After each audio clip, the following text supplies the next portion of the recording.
మన దేశంలోనే యుద్ధ విమానాలు తయారు చేసుకుంటున్నాం, సబ్మెరైన్లు తయారు చేసుకుంటున్నాం, యుద్ధ నౌకలు తయారు చేసుకుంటున్నాం, హెలికాప్టర్లు తయారు చేసుకుంటున్నాం. ఇట్లా క్రమంగా భారతదేశంలోనే రక్షణ రంగానికి సంబంధించినటువంటి అనేక తయారీ ప్రారంభించుకున్నాం. అయితే ప్రపంచాన్ని ఏం దాటేయట్లేదు, కానీ ప్రపంచానికి మనం తగలేసేటటువంటి డబ్బుల్ని మన దేశంలోని ఉపాధి అవకాశాలకు వాడుకుంటూ మన దేశ రక్షణకు కావాల్సినవి క్రమక్రమంగా సమకూర్చుకుంటున్నాం.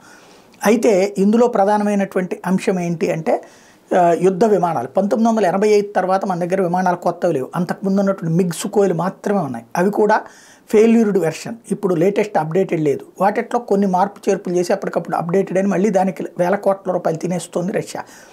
అందుకనినే మనం రష్యాది అమెరికా అనేమో F-16లు ఇస్తానంటే అవి రెండు కాదని చెప్పేసి రఫేల్ యుద్ధ విమానాలు ఫ్రాన్స్ నుంచి కొన్నాం.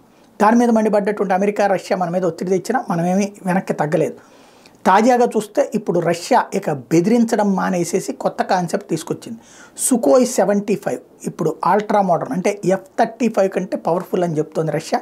సుకోయ్ 75ని ఇండియాలో తయారు చేసి ఇండియాకే ఆ మొత్తం టెక్నాలజీని కూడా బదలాయించడానికి సిద్ధపడుతూ అందుకు అంగీకరించమని చెప్పేసి భారతదేశానికి ఒక ప్రతిపాదన పంపించింది. ప్రస్తుతం మోడీ పుతిన్ సంబంధాలు బలంగా ఉన్నటువంటి నేపథ్యం ఏం జరుగుతుందో చూడాలి.